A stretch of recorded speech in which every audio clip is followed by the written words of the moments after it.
Bom, é o que está faltando, movimento, lançamento oblíquo.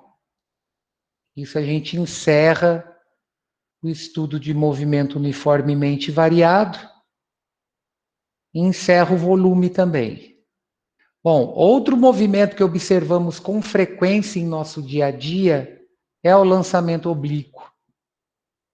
O lançamento oblíquo, de modo distinto do horizontal, tem inicialmente uma velocidade oblíqua em relação ao solo. Isso significa que o objeto inicialmente pode estar se movimentando para frente e para cima ao mesmo tempo, como no caso de uma bola de basquete sendo lançada por um jogador. Outra coisa também que a gente vê muito lançamento oblíquo, né, que tem muita gente que gosta de jogar, é esse joguinho aqui, ó, Angry Birds. No Angry Birds, a trajetória que a gente determina para lançar os passarinhos é uma trajetória relacionada a um lançamento oblíquo, tá? Aí o legal é que ele marca a trajetória, né? Então, marcando a trajetória, você vai ter a noção no próximo lançamento de onde jogar. Esse cara aqui jogou bem, ó. Ele conseguiu quase todos. Conforme o princípio de Galileu, o lançamento oblíquo pode ser analisado observando-se a combinação de dois movimentos independentes. Na horizontal, que vai estar relacionado a um movimento uniforme, e na vertical, um lançamento para cima ou para baixo. Então, neste caso aqui, ó, para eu ter essa trajetória parabólica aqui descrita, eu tenho que ter uma velocidade oblíqua nesse lançamento. Essa velocidade oblíqua é a combinação de um movimento na horizontal e um movimento na vertical. Nesse meu caso, eu tenho uma velocidade horizontal para a direita e uma vertical para cima, que vai me dar a velocidade oblíqua, que é a composição desses dois movimentos. Só que no lançamento oblíquo, o deslocamento na horizontal vai estar relacionado a um movimento uniforme e o deslocamento na vertical vai estar relacionado a um movimento uniformemente variado, neste caso aqui, num lançamento para cima, tá? Então, vamos determinar as componentes dessa velocidade aqui, que é a velocidade oblíqua do meu corpo. A velocidade inicial do movimento, do lançamento, é a composição da velocidade inicial na horizontal e da velocidade inicial na vertical. Então, no lançamento oblíquo, o objeto inicia seu movimento com uma velocidade oblíqua em relação ao solo, ou seja, ela é uma velocidade que tem um ângulo de inclinação qualquer em relação à referencial aqui horizontal, por exemplo, certo? Logo, o objeto tem velocidade simultaneamente na horizontal e na vertical. Essas duas velocidades podem ser obtidas por meio da decomposição de vetores, que pode ser retomada na imagem a seguir. Então, ó, quem que é minha velocidade do lançamento oblíquo? É essa velocidade V0 aqui, ó. Essa velocidade V0, ela é a composição de uma velocidade horizontal para a direita e de uma velocidade vertical para cima. Então, para eu ter essa velocidade inicial aqui, com esse ângulo alfa, eu preciso determinar uma velocidade inicial na horizontal e uma velocidade inicial na vertical. Como é que eu vou calcular essas duas velocidades? Por relação trigonométrica no triângulo retângulo. Observe que esse segmento vertical VOY aqui, ou V0Y, representa esse segmento no meu triângulo, certo? Então, se eu aplicar o seno do ângulo alfa, eu vou estar relacionando o cateto oposto com a hipotenusa. Quem que é o cateto oposto? É V0Y. Quem que é a hipotenusa? É V0. Isso é igual ao seno de alfa. Então, a velocidade inicial no eixo vertical é a velocidade de lançamento, V0, vezes o seno do ângulo formado entre essa velocidade e o plano horizontal. Aí, se eu relaciono o cateto adjacente com a hipotenusa, eu estou determinando o cosseno desse ângulo alfa. Quem que é o cateto adjacente? V0x. Quem que é a hipotenusa? V0. Então, a velocidade inicial no eixo x, no eixo horizontal, é a velocidade inicial de lançamento, vezes o cosseno do ângulo. A relação tá legal, né? O y, que é o vertical com o seno, olha lá, ó, o vertical com o seno, e o horizontal, que é o adjacente, com o cosseno do ângulo. O vertical é o oposto ao ângulo, o horizontal aqui é o adjacente ao ângulo. Então, o oposto ao ângulo está relacionado ao seno, o adjacente ao ângulo está relacionado ao cosseno. Aí, o que, que acontece? Essa velocidade aqui não muda, ó, a V0x, porque como ele é um movimento simultâneo na horizontal e na vertical, esse movimento na horizontal é uniforme. Então, ele vai manter a velocidade constante. Olha lá, ó. Lembre-se que a velocidade V0y representa a velocidade inicial com que o objeto se movimenta para cima ou para baixo. E a velocidade V0x é a velocidade inicial com que o objeto se movimenta para frente. Quem que varia aqui em relação ao eixo x e y? Essa, a velocidade no eixo y varia. Porque se for, por exemplo, um lançamento oblíquo para a direita e para cima, o que, que vai acontecer? Na horizontal, ele vai manter essa velocidade V0x. Na vertical, ele vai diminuindo sua velocidade até atingir uma altura máxima e depois ele volta a ter o aumento da velocidade. Então, no lançamento para cima, nessa decomposição, enquanto ele sobe, o movimento é retardado. A partir do momento que ele atinge a altura máxima, o movimento volta a ser acelerado. Só que essa variação, tanto na diminuição quanto no aumento, é constante e está relacionada à aceleração da gravidade, tá? Porque aqui eu desconsidero a resistência do ar. Então vamos calcular esse tempo de lançamento. O que seria o tempo de lançamento? O tempo que o corpo gasta para executar a trajetória. Então, ó, durante o lançamento oblíquo, o tempo de movimento é igual ao de um objeto lançado para cima. Porque em virtude do princípio da independência dos movimentos de Galileu. Então, o que vai acontecer? Para eu calcular o tempo de lançamento aqui, eu não preciso vincular o movimento na horizontal com o movimento na vertical. Eu posso fazer independente. O tempo que tudo acontece é o mesmo. Então, no lançamento oblíquo, se eu fizer a consideração na vertical igual um lançamento para cima, por exemplo, eu estou calculando esse tempo de lançamento. Olha lá, em algumas manobras do kitesurf, o atleta descreve uma trajetória parabólica típica de um lançamento oblíquo.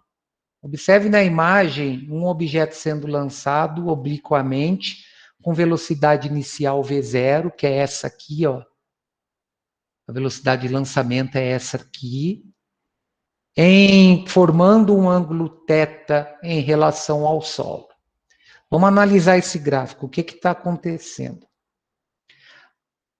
Na hora que eu aplico essa velocidade inicial aqui para o lançamento do meu corpo, a altura máxima que ele vai atingir e o alcance determinado pelo corpo depende dessa velocidade de lançamento e do ângulo de inclinação. Só que, se a gente observar o gráfico, no eixo horizontal, o intervalo de tempo, né, a distância, e o intervalo de tempo relacionado a cada instante de movimento na horizontal é sempre o mesmo. Por quê? Porque na horizontal, a velocidade Vx dele é a mesma da velocidade inicial nesse eixo x. Então, a velocidade Vx dele é V0 cosseno do ângulo. Na horizontal, olha lá, ó, ela não muda. Ó. Eu continuo tendo o vetor do mesmo tamanho, até no ponto de altura máxima, porque na hora que ele chega no ponto de altura máxima, ele continua indo para frente. Então, a trajetória descrita é um arco de parábola. Existe uma simetria nessa parábola, certo? Onde que está o que é meu tempo de lançamento? É o tempo que ele gasta para fazer isso tudo aqui, ó. Atingir a altura máxima e depois da altura máxima retornar ao solo. Observem que na horizontal essa velocidade Vx não varia. O que varia? A velocidade no eixo Y. Conforme ele vai subindo, ela vai diminuindo até que no ponto de altura máxima ela zera, porém ele continua indo para frente. Aí, a partir da altura máxima, essa velocidade em y ela volta a aumentar de novo.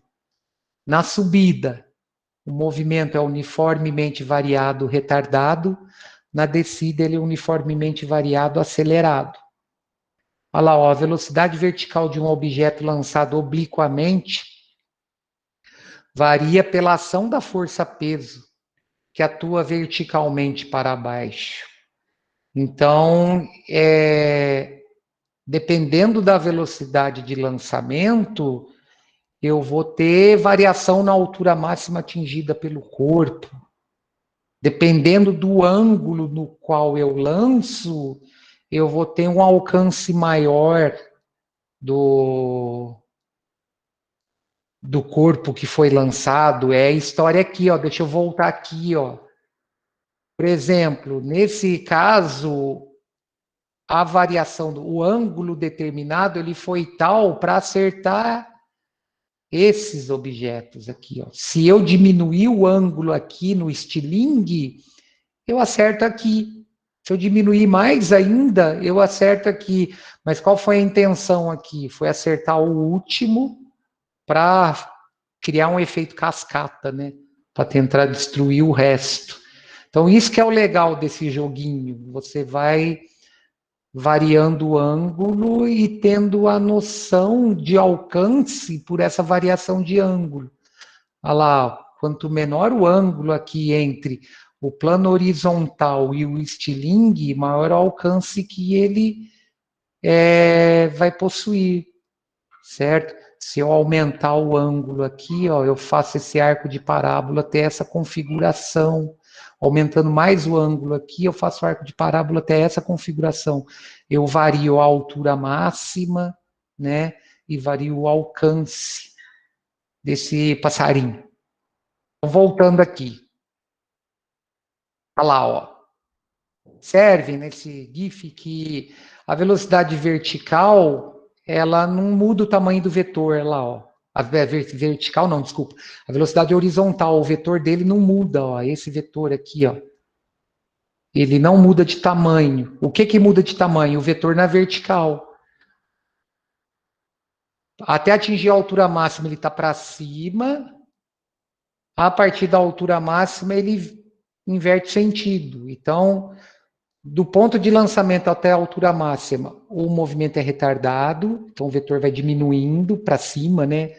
O tamanho dele para cima, a intensidade dele diminui.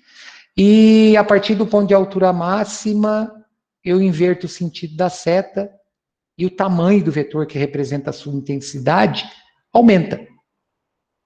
Bom, de acordo com a imagem, é possível observar que o objeto é lançado do solo e retorna até o solo. Deste modo, o tempo de movimento pode ser determinado pela função da posição de um objeto lançado para cima, que é S de t igual a S0 mais V0t menos GT quadrado sobre 2. Daqui é a característica de um movimento, de um lançamento vertical para cima. O menos G ali é aquilo que eu já falei para vocês, que o vetor aceleração ele é contrário da orientação da trajetória. Só que nesse caso agora, o que a gente considera? A posição inicial é igual à posição final. E ambas são nulas. Por quê? Porque ele sai do solo e retorna ao solo. É a referência. Então, por isso que S0 é igual a S, que é igual a zero. A velocidade inicial é a velocidade inicial na vertical, certo? Por quê? Porque é um lançamento para cima. Então, no lançamento para cima, eu tenho que considerar, para o lançamento oblíquo, a independência dos movimentos, porque o tempo que ele vai levar para subir e descer é o mesmo tempo que ele gasta para deslocar na horizontal. Então, neste caso aqui, como eu estou considerando o movimento independente na vertical, esse movimento independente na vertical está associado ao, ao lançamento vertical. Então, a velocidade V0 aqui na minha expressão é a velocidade V0 no eixo Y. Então, substituindo, ó, 0 mais V0Y vezes T menos GT ao quadrado dividido por 2. O que eu tenho aqui? Eu tenho uma equação de segundo grau. Eu tenho que resolver essa equação de segundo grau. E na matemática tem uma propriedade que é muito legal, que é a propriedade do produto nulo. Ela diz que quando o produto entre dois números é igual a zero, é porque um deles é zero. Então, o que eu fiz aqui? Eu coloquei a variável t em evidência nessa equação, porque ela é fator comum. E criei um produto nulo aqui, ó. T vezes V0y menos GT dividido por 2 igual a zero. Quais são as raízes dessa equação? Uma é zero, que não convém para a gente, porque tempo t igual a zero é o tempo no qual começou o lançamento. Ou eu posso igualar o que está dentro do parênteses com zero, olha lá, ó. V0y menos GT sobre 2 igual a zero. Então, eu isolo o tempo aqui, passando primeiro V0y para o segundo membro, multiplicando tudo por menos 1, passando 2 multiplicando e G dividindo.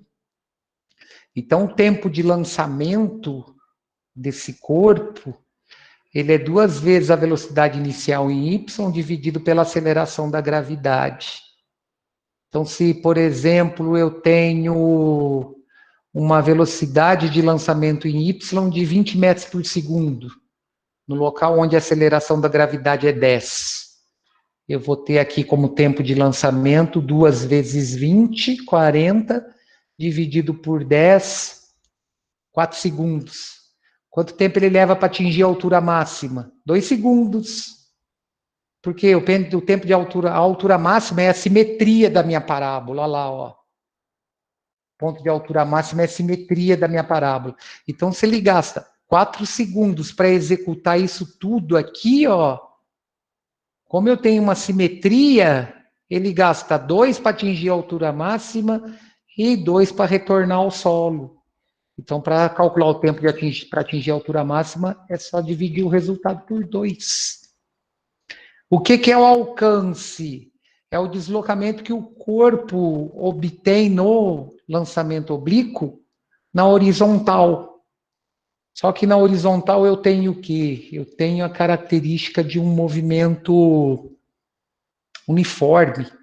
Olha lá, ó, o alcance do movimento de um objeto lançado obliquamente representa, tal qual o alcance do lançamento horizontal, o deslocamento horizontal, o qual pode ser obtido pelo deslocamento de um objeto em movimento retilíneo uniforme. Ou seja, esse deslocamento em MRU é a velocidade constante vezes o tempo. No caso, desse modo, o deslocamento na horizontal é igual ao alcance. Logo, ΔS é igual a A. Certo? A velocidade horizontal do movimento é obtida pela decomposição do vetor velocidade e é representada por Vx. Ou seja, qual que é a velocidade horizontal desse movimento? É V0 cosseno do ângulo, certo? V0 é a velocidade do lançamento vezes o cosseno do ângulo. Só que essa velocidade em x, ela não muda. Então, o corpo vai manter a mesma velocidade durante todo o tempo, a partir do momento que ele é lançado. Então, observe. O tempo de movimento é igual ao tempo determinado do movimento vertical. Por quê? Porque o movimento, apesar de eu ter a independência na horizontal e na vertical, o lançamento oblíquo ele é um movimento simultâneo.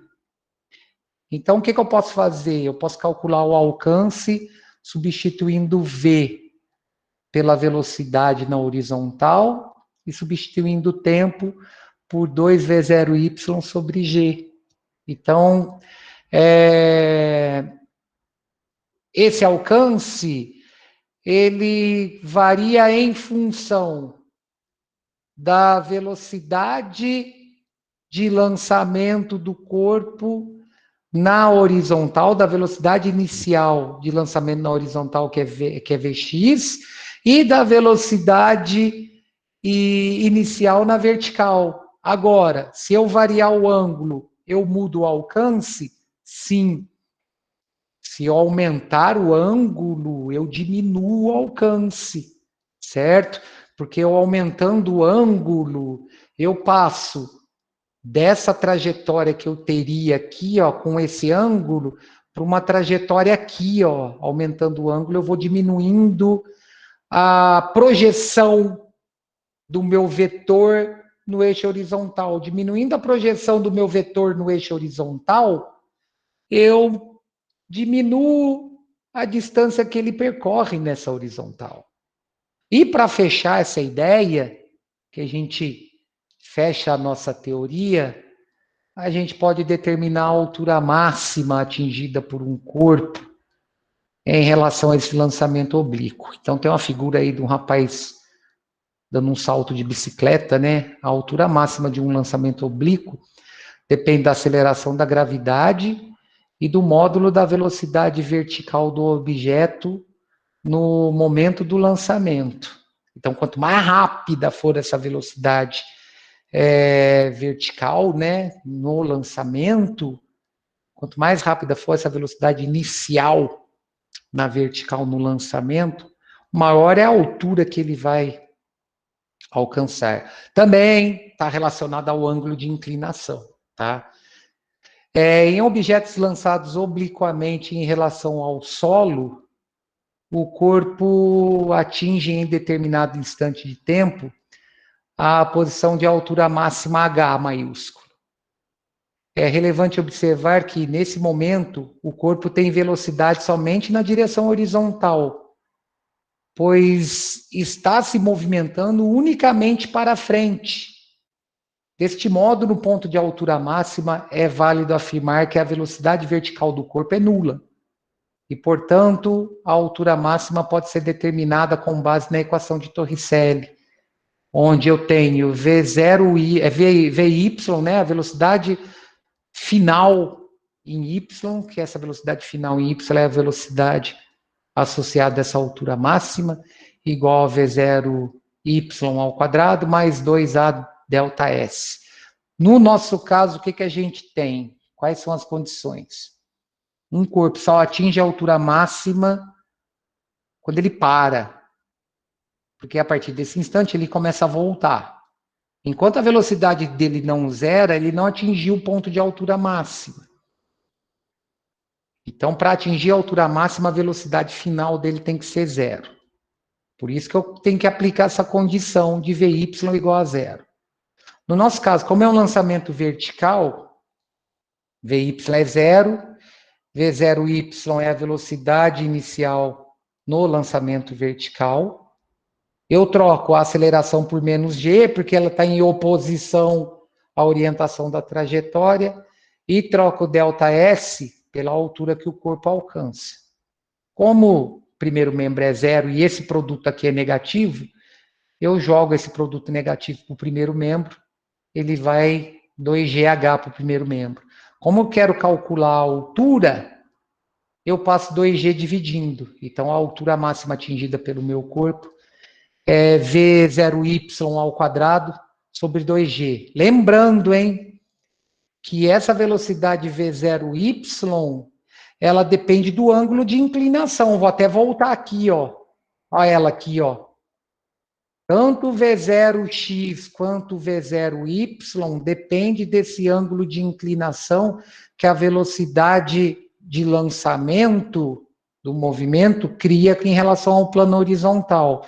Então, na hora de calcular essa velocidade aqui, ó, V0y, eu tenho que levar em consideração o ângulo formado entre a velocidade de lançamento e o plano horizontal. Como é que eu calculo essa velocidade? É a velocidade inicial do lançamento vezes o seno do ângulo formado. Então, variar o ângulo varia a altura máxima, tá? Um ângulo de 30 graus em relação à horizontal, um ângulo aqui de 30 graus em relação à horizontal, varia a altura máxima em função de um ângulo de 60 graus, os dois casos com a mesma velocidade inicial de lançamento, certo? Para o ângulo de 30 graus, o seno desse ângulo é meio. Para o ângulo de 60 graus, o seno do ângulo é 0,86, mais ou menos, que é a raiz de 3/2. Então, para um ângulo de 60, para a mesma velocidade inicial, olha que louco! Para o ângulo de 60, com a mesma velocidade inicial de lançamento, a altura máxima é maior que a do ângulo de 30. Para o ângulo de 60, a altura máxima está aqui. Para o ângulo de 30, a altura máxima está aqui. Porém, o que eu vario? O alcance. Para o ângulo de 60, o alcance é menor que para o ângulo de 30. Certo? Beleza? Bom, vamos resolver um exercício só para a gente não iniciar isso. Então, vou até anotar aqui. Beleza. Aqui, dia 18. Então, as atividades dessa aula de movimentos bidimensionais é o volume 4, capítulo 8, das páginas 50 a 52. Não é 50 a 52, não. É 57 a 58. Espera aí, deixa eu arrumar isso aqui. 57 e 58.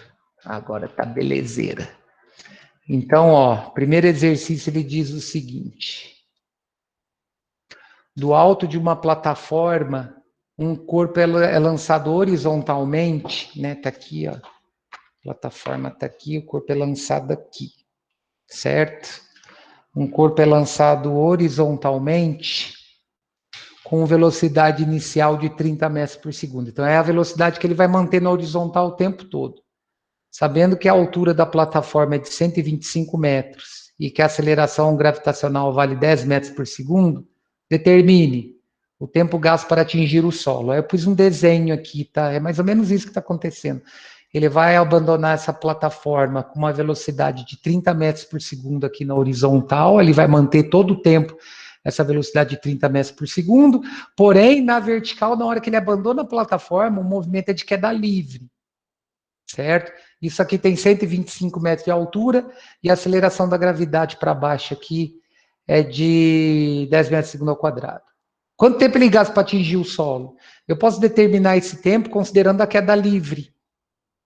Olha lá, ó, utilizando a função horária da posição na direção vertical, nós temos que a posição final vertical dele é igual à posição inicial, mais a velocidade na vertical, inicial vezes o tempo, mais a aceleração da gravidade vezes t quadrado dividido por 2. Quais são as relações que eu estabeleço? No solo, y é 0. A posição inicial na vertical é a altura que ele se encontra, 125 metros. A velocidade inicial em y é 0, porque esse daqui é considerado queda livre. Então fica 0 vezes t aqui, não vai mudar nada. Menos por quê? Porque está em oposição à orientação que é para cima. Por isso que é menos 10 aqui, ó, está em oposição também, né? Então, vou ter 5t quadrado igual a 125, passo 5 dividindo, tira a raiz quadrada de 25, ele gasta 5 segundos para chegar no solo. Aí ele quer saber as coordenadas do corpo 2 segundos após o lançamento. Ou seja, 2 segundos após o lançamento, ele vai estar deslocando para frente e caindo. Então, ele vai estar numa posição relacionada ao eixo horizontal e numa posição relacionada ao eixo vertical. Então, é só substituir nas relações, ó. Para determinar as coordenadas, é necessário substituir o tempo de 2 segundos nas funções horárias da posição vertical e horizontal. Então, ó, na vertical, V0y mais V0t quadrado, V0yt mais gt quadrado dividido por 2. Onde a posição inicial dele é 125, a velocidade inicial é 0, o tempo de 2 segundos. Aqui eu substituo g por menos 10, 2 aqui ao quadrado, dividido por 2. Então, vai dar 125 sobre menos 20. Então, 2 segundos após o lançamento, a posição dele em relação ao solo é de 105 metros na vertical. E em relação ao eixo horizontal, é só substituir na função da posição no movimento uniforme. Considero a posição inicial de lançamento na horizontal igual a 0, né? O instante começou tudo aqui, ó, mais a velocidade 30, porque ela não muda, vezes 2. Então, dá uma posição de 60 metros, certo? Ele deslocou 60 na horizontal e desceu 20. Vamos colocar assim, porque ele se encontra na posição 105. Então, ele está a 60 metros da plataforma na horizontal e a 105 metros do solo. Aí ele quer saber a velocidade no instante 3 segundos. Essa velocidade no instante 3 segundos é a velocidade na vertical, tá, gente? Porque na horizontal ela não muda. Então, tem que calcular a velocidade na vertical aqui, ó. A velocidade é determinada por meio das velocidades em x e em y no instante 3 segundos. A velocidade na direção x é constante, é 30 metros por segundo, ela não muda. A velocidade na direção y é determinada pela função horária da velocidade. Olha lá, ó. Em y é v0y mais gt vai dar um vy igual a 0, que é uma queda livre, menos 10 vezes 3. Por que menos 10? Porque ela está em oposição à orientação da trajetória. Então, 3 segundos depois do lançamento, a velocidade em x é 30 metros por segundo, ela é constante, e a velocidade em y é menos 30 metros por segundo. Qual que é a velocidade combinada? Vamos colocar dessa maneira, ou seja, a velocidade do movimento. É a velocidade v, que é dada pelo teorema de Pitágoras. Porque o que vai acontecer? Ele está indo para frente e caindo. Então, é a composição desses dois movimentos. Essa velocidade v, ela é a hipotenusa do triângulo retângulo formado entre o deslocamento para a direita na horizontal e o deslocamento para baixo na vertical, ó. Deslocamento para a direita na horizontal foi determinado por uma velocidade de 30 metros por segundo. Ao mesmo tempo, ele tem uma velocidade de menos 30 metros por segundo para baixo. Certo? Onde está meu movimento? Está aqui, ó. É esse v ao quadrado aí, igual a vy, vx ao quadrado, mais vy ao quadrado. Está aqui meu triângulo retângulo formado. Aplico o teorema de Pitágoras. Né?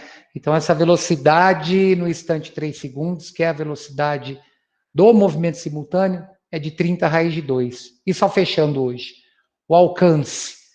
O alcance está relacionado ao deslocamento na horizontal, que é um movimento uniforme. Olha lá, o alcance é determinado por meio da função horária, da posição na direção x e do tempo total de queda. No deslocamento horizontal, a posição inicial dele é 0, certo? Porque eu considero o instante que ele abandona a plataforma na horizontal. Ele mantém a velocidade de 30 durante esses 5 segundos. Então, ele desloca 150 metros na horizontal. Bom, na quarta-feira, a gente tem a prova de manhã e a aula normal à tarde, tá? Então eu vou estar online na quarta-feira de manhã, das 7h15 às 9h eu vou estar online. Volto a afirmar, a prova está agendada lá na plataforma Estudos, tá? Entra no Positivo On, vai achar a prova lá, minha prova tem 10 questões, está tranquila de fazer. Estarei online aqui orientando todo mundo, beleza? Caso vocês tenham alguma dúvida, é só entrar online que eu gerei um link lá no Meet. Tranquilo, gente? Sossegadão? Então, bom descanso para vocês. Até quarta-feira de manhã. Um abraço para todo mundo. Tchau, Maria Clara. Tudo de bom para você. Tchau, Maria Eduarda. Tchau. Tchau, Duda. Tchau, Giovana. Tchau. Falou, pessoal. Tudo de bom aí. Um abraço.